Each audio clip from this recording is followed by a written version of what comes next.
Welcome everybody to this episode of Trailblazing Leaders.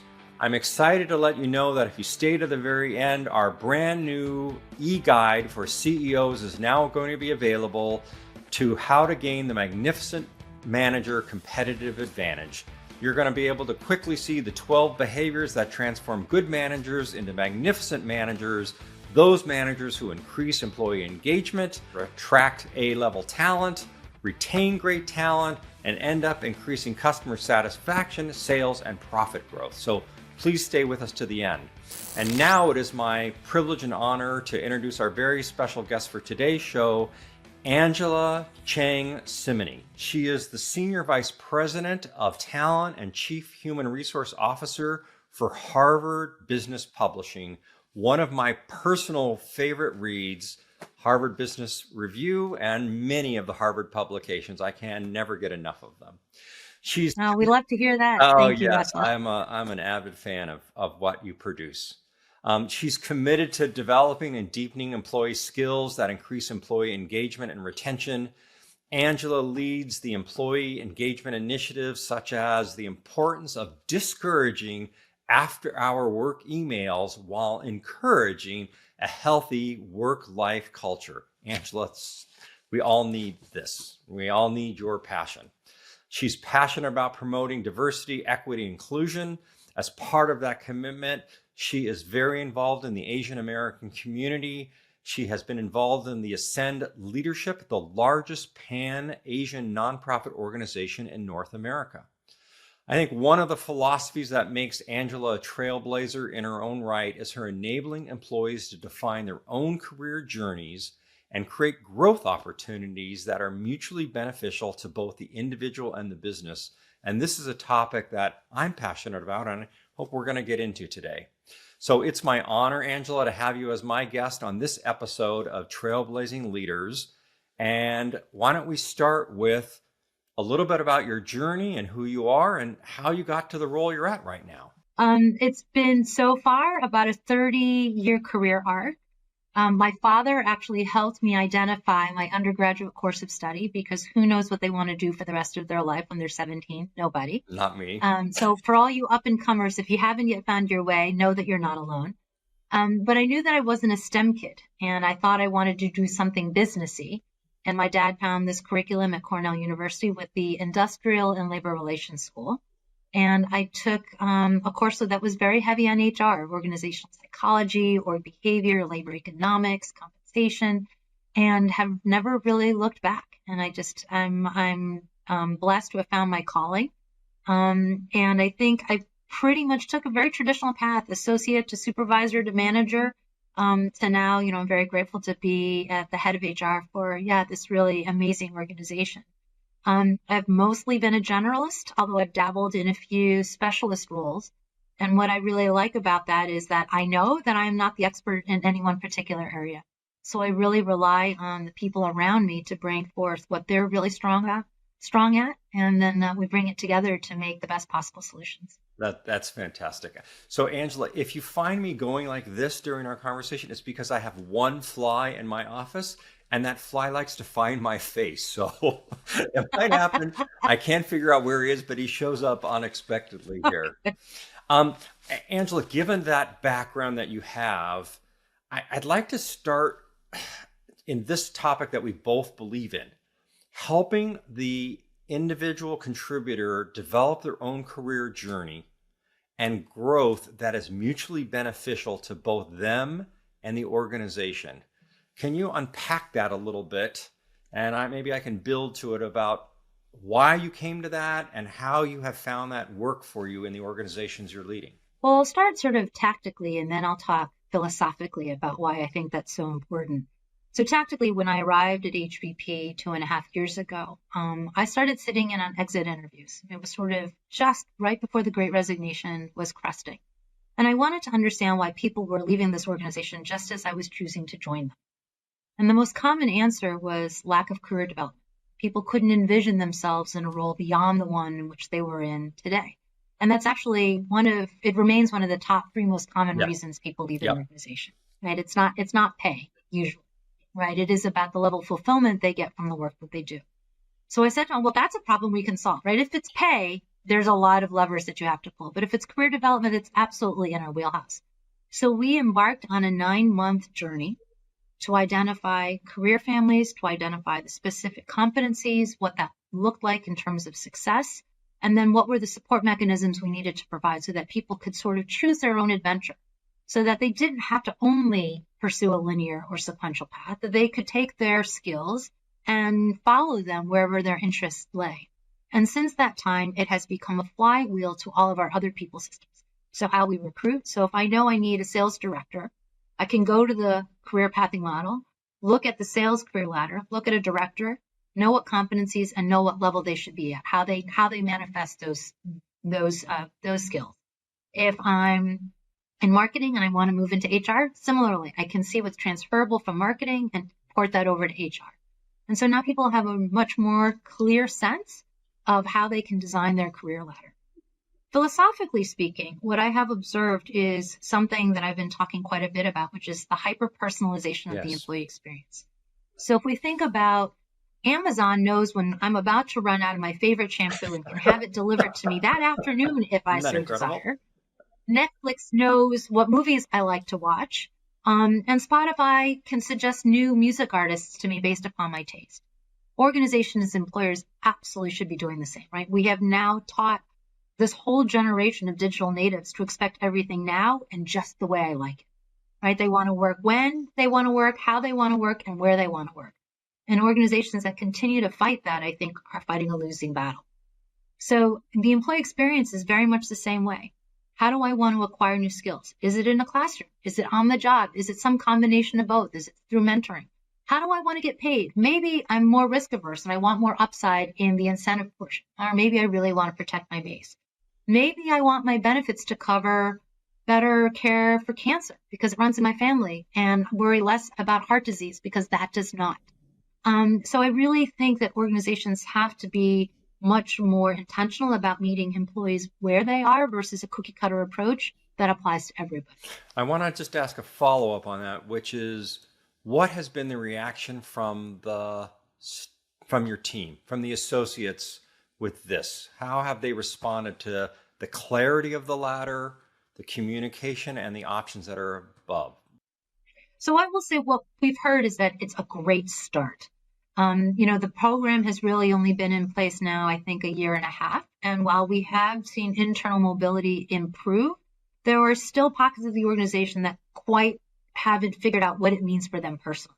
So there's still more education to be done, but at least the structure and the framing is there. And it drives now all of our L&D, because if we know we need a particular competency and we don't have enough of that, then we can drive our learning and development programs around that. Again, around recruiting, it can drive. And we know that when we're strategizing for future-proofing the organization, maybe there's a new career ladder that needs to be built because we need more data or digital intelligence. So there's a lot that can be springboarded off of that framework. Give us, if you would, a peek into the relationship between you and your CEO, given the level that you're working at. Not confidential, but what are the two of you working on behalf of the growth of the business, the culture of the business, and the caring of the talent? What are those conversations about? So as it turns out, Russell, we actually have two co-presidents. So we have two senior executives at the helm, and they were before that the CMO and COO. So an example of great internal mobility, two amazing women who are leading HVP. And the things that we talk about are absolutely how do we drive the business through the lens of our talent and our people? So the CFO is answering the question, how do we drive the business through the investments that we make and the expenditures that we make? And our head of product is talking about how do we drive the business by the products that we put into market. So my lens is through the people. And what I really love about this role is that I am an equal partner. I have the same seat, the same voice as everybody else who sits around the table. And we talk right now most urgently about, do we have the skills and talent that we need to make sure that we're future-proofing the business? Media and publishing is ripe for disruption given Gen AI, right? We traffic in the market for ideas, and the way that AI kind of scrapes and synthesizes and cobbles together content is a real threat to our bread and butter. So we're thinking about how do we ensure that the things that we do, which are driven by human thought, human ideas, human creativity, is protected, but also uses the best elements of AI? So that is sort of the most urgent question that we're answering right now. And in the midst of sort of all this unpredictability and all this chaos, how do we ensure there's a level of calmness through clarity of what it is we're trying to accomplish? So we are entering planning for the next fiscal year for us. So we are going to get knee deep into goal setting for the organization in the next couple of months. I understand. So this is an interesting topic, again, unknown. What is the human AI collaboration partnership? And I never really thought about from a media company, which is, and I come from the marketing area. Yeah, this could be at the core. Any sense of how you envision, or does there feel like there's fright in the organization about what that partnership might be? Oh, I think there's fright because it's new, right? And the speed at which this technology has taken off, right? And it seems like every other week there's a new development in what it can do. And we just recently heard that Microsoft has entered a partnership to help news organizations use Gen AI better. So we have to think about how do we embrace the technology while balancing that with what we believe to be a really important element, which is human intelligence, right? We Yes. don't believe that people read HBR because it's a synthesis of what's available on the internet. We believe they come to us because we have original thought leadership that can only come from people who are deeply researched, who have subject matter expertise, who've been experimenting and exploring in whatever subject they are deeply trained in. So we have to find a balance, and that's where we are in the journey right now. So as an advocate and an incredible reader and loyal fan of HBR and many of your publications, I 100% agree. Because the quality of the editorial, the depth from the professors or whatever experts you produce is not something that's out there, nor can be replicated because it's original source material. Now, maybe it would change, but I agree with you. The writings, the clarity, the insights that you share as your product, that you call it, I think are game-changing for every business leader. And I think... Yeah, right. I mean, we're sort of square one. It's the content is new, it's innovative. It should be the first time someone's heard about it. That's what qualifies it to be published. And then anything else that, whether legally or illegally, gets caught up in chatbots or what have you, is a secondary, more primitive version of what we put out. That should be the most sophisticated version. Yes, absolutely, and that you do. I want to give some time to your commitment to the Asian community, diversity, inclusion, your volunteerism, the organization, what you're doing, not only in your business, but in the community at large. So I'm going to give you kind of an open forum to talk about your passion and talk about what your successes are and advice to others. So I think growing up, my parents always took great pride in making sure that I had all the privileges that they did not, right? I mean, that's a very common story for second generation. My parents were immigrants who came over for the promise of, what America could give to them. And so I lived a rather, privileged life. And it wasn't really until the pandemic and COVID hit, and there was this wave of anti-Asian sentiment that I, for the first time, recognized that the way other people perceived me was not necessarily the same image that I held of myself, right? They saw that I was different.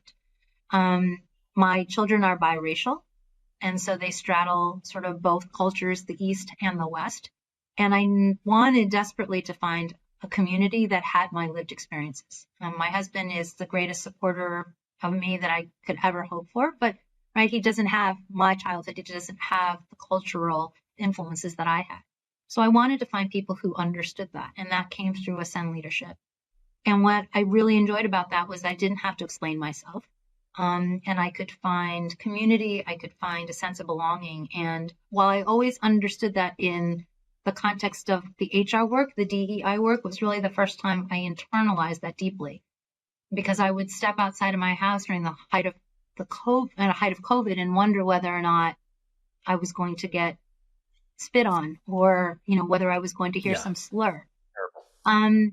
And so then I started to branch out, and I'm at the later stages of my career where I feel an obligation to pay it forward by paying it back. So I've been spending A good deal of my personal time talking with early career folks who find me on LinkedIn, who think that I might have some wisdom or experiences to impart. And I'm happy to take those conversations, Russell, because as I was coming up through corporate America, I didn't have very many role models at all. And so I think it's very empowering for young Asian women in particular, although I certainly have, I think, hopefully inspired Asian men as well, but Asian women in particular, to help them find their voice, to help them combat imposter syndrome, and really believe in themselves in a way that maybe society doesn't believe they're, worthy of. And so it's work that's deeply personal, but also really gratifying to do. I hear the both sides of that, and I have my own issues from my own religious background and upbringing. When you then speak to your peers in the HR area, what would you encourage them to consider to help not just the Asian community, but all the diversities show up? What should businesses be doing now? Again, you talked about personalization, but what will make it safe?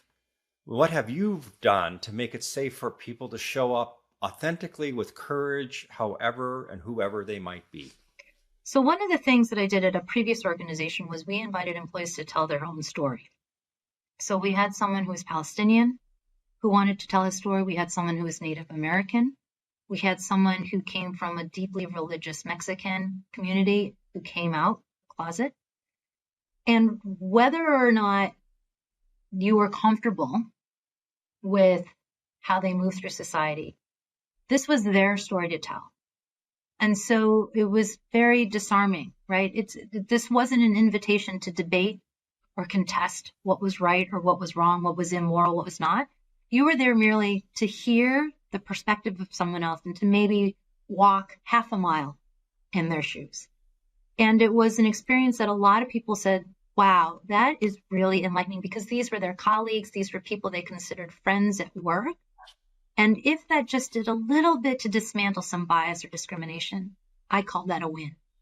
And what was really moving about these sessions is that the hosts of those conversations really allowed themselves to be completely vulnerable, and they took all the sort of ignorant questions. And they answered them with such pride and with such grace that you couldn't help but walk away feeling inspired and feeling like maybe you were just a little bit more of a better human for having attended that session than when you walked in. And so, it's allyship in the best way, in the most personal way, in the most human way. And it's an experience that I want to replicate here at HVP, because I think stories are the ways we connect. It's the way we share of ourselves. And again, nobody can take that story away from you. It happened to you. And so whether or not you share a religion, whether or not you share a cultural affinity or not, doesn't matter, because you're simply listening to Russell tell his story. Yeah. And I want to build on that. In my work at Case Western under a process called appreciative inquiry, we talk about that story is the connection point. We as human beings have always been storytellers from our most primitive state. And in telling stories to each other, we release a connection hormone, the oxytocin hormone between mother and baby. And so being able to listen to someone else's story and just be in the presence of that person creates a connection that can't be represented or done any other way. And you, as you say, is even if I have moved one grain of sand, a half a mile, I've made someone more aware and aware of something they didn't know before. And the fact that they spent the time and were present to the best of their ability shows their care, and the person who was vulnerable showed an equal care and willingness to take a risk. And I suspect the connection points made between those individuals moved them to a whole nother level than ever before. Yeah, it was a very powerful thing to see. Wow. Can I ask how many stories were you able to share? I think by the time, so we started that program and then I left that organization, but by that time I think we had 8 or so stories. It wasn't even a year-long program by the time, so it was a fairly robust Beautiful. program. And it was part of a larger DEI framework where we asked people to partake and sort of sign up for 2 or 3 sessions. And people ended up signing up for more. That's wonderful. Because they just found them so fascinating. They're like mini TED Talks that you delivered. That's right. That's right. Really, that's exactly right. Really great. I want to now talk a little bit about your leadership style, because you have a team that you manage. So I'd like to talk about you as manager, you as leader. What is your personal philosophy? And then build upon that. What is your philosophy for the manager of the future?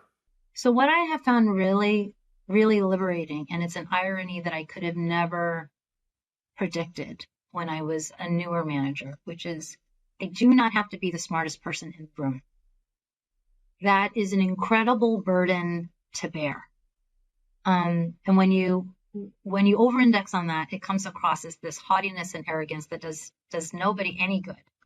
But if you really appreciate the fact that there is a team around you for a reason, and they want to perform at their best, they want to show their chops, and you give them the runway and the oxygen to do that, you unleash something really powerful in that team. You know, when I was growing up, Russell, was like little, the most often cited comment was, she talks too much. And I have learned to really moderate how much I talk, right? Because it's so true. When you're talking, you're not listening. And there are certainly moments in leadership when it's important for you to have a point of view, to have a perspective, to make a decision. But you have to know when not to do that prematurely. And I think that's the skill that I've really tried to hone, because there's nothing worse than sucking all the oxygen out of an effort because you've commandeered the energy, you've taken over the space. And so I'm really conscious of making room for others to participate, to add value, and that necessarily means less of me. And so that's something that I'm really cognizant of. So I think as people move their way up and take on increasingly more responsibility for others, it is about making more space for others. So it's interesting. My passion is around helping develop magnificent managers, and I break that into the 12 behaviors, but the 3 big buckets are about you and your team and the organization. But if you don't know you, like you were able to say, I had to self-reflect. I know me. And yes, I'm extremely intelligent, extremely articulate, but my job now as leader is to make room for others. That's a strong self-awareness that you came to. And I think a point I'd like to emphasize to all listeners is it has to start with about you and knowing not only your style, but what you want to do and also what you shouldn't do to make room for others to have come up. So thank you for sharing that piece of knowledge. I think back to the point, Russell, about hyper-personalization, right? The evolution now is not the golden rule, it's the platinum rule. Treat others the way in which they would like to be treated. Yes. But it requires the manager to be a human manager. I just had another. Yes. You know, it's one thing to be a technical expert and be promoted to be a manager because you're a technical expert, whether you're an author, a writer, an editor. But I believe with the new generations that are coming forward and the new value systems and how we're working in hybrid worlds, when you say the manager, you have to be a human. And you have to care about the people in the role to really be effective. I don't know whether you're finding that humanity as something you're developing against. Oh, absolutely. I mean, I think the whole vernacular around managers being authentic, being compassionate, being vulnerable, that is not vocabulary that we used to describe managers 10 years ago. No. And so that is a new skill, right? I'm actually trying to transition from using soft skills to power skills. Oh, because I think soft skills is a disservice, right? It's a disservice to those. I mean, those are really, really important skills. And I think in a lot of ways, if you were to choose a compassionate manager who knows how to unlock the potential of others over someone who is themselves technically proficient, I would take the one who had higher EQ than higher IQ, right? Yeah. Because I think the job of a manager is to facilitate the contributions of other people and not to always have the answer in the room. So, I'm watching this very interesting TV show called The Power of Films by a professor from UCLA, Howard Schuber. And one of the quotes he used, he says, the greatest gift of a protagonist or of a leader is to empower the potential of the individual. If you can imbue their potential and anoint them that they can accomplish their dream, you have accomplished the biggest human potential possible. And I think that's the role of manager, is to unleash that potential, to find their magnificence and let it flourish, because then everyone flourishes versus, did you do your job? Did we get it done? Are we here today? Tomorrow we'll get it done. And it's so much more scalable, right? I mean, Isn't it? it's the whole thing about teaching a man to fish versus giving him the fish, Yes. right? I mean, you teach them self-reliance because they have the confidence to do the work themselves. It's all next level.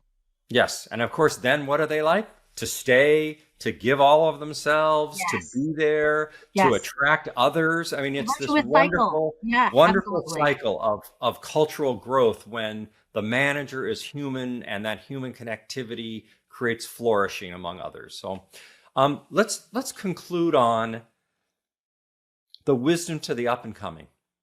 You shared some of your own wisdom, but if you had to summarize to 3 points to those that want to step into your shoes someday, what would you share with them? Don't stop learning. Don't stop asking questions. I mean, I think I've always been a curious kid. And I find now that if there's a conversation that's kind of going over my head, I make note of that. And I take time to either research myself or I go straight to the source. And I didn't understand that. I caught only about 50% of that. Can you explain to me? Because I think pretending that you know will catch up to you at some point in time. So it's better to just readily admit and be like, that was not something I understood at all. And I would love to find time to understand that better and get the lessons from the people who know. So never stop asking, why do we do it that way? Or what was that again? And I think Gen AI is a perfect example of that, right? I mean, there are so few people who really, really understand that, right? The vast majority of us are just playing around with it. And to the extent that the technology frightens you, I think the more familiar you are with it, the less scary it becomes. And what I have heard told to me is your job will not be replaced by AI, but you will be replaced by someone who knows AI better than you. So get at Great it. quote. Great.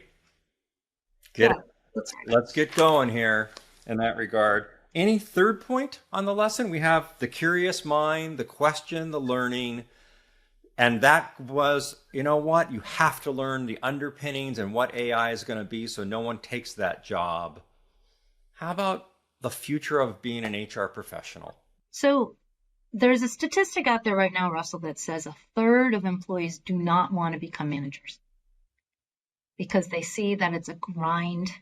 They see that it's a heavy responsibility to take on others. And what I would say to people who either already know that they don't want to be or are thinking about it or know that they want to be, closely examine what's motivating you. Because I actually think that there is more gratification to be had when you can be a really strong leader than when not. Because back to your earlier point about being able to inspire and motivate and amplify what others can be, is a gift to give to others. Yes. Right? Yes. It's an act of generosity that can only be had when you are in the act of giving. Yes. And I think everyone should experience that. And when you can do that every day, it really kind of makes your work really cool. Yes. So even if it's a small team, even if it's a project, maybe you don't want to be CFO, maybe you don't want to be CHRO, but take a swag at leading something. Because you may find that you're actually really good at it and organizations will need you. Yes. Thank you so very much. I think it's almost like in giving of yourself, you're giving donation. When you give a donation, it's a selfish act in terms of how good you feel about the donation. And so when you're donating your expertise and donating your time or donating to grow someone else, depending upon where you are in your career, whether you're just young and helping another one come, or as you and I are well experienced in growing, there's this huge emotional gift that you get back through the giving. Absolutely.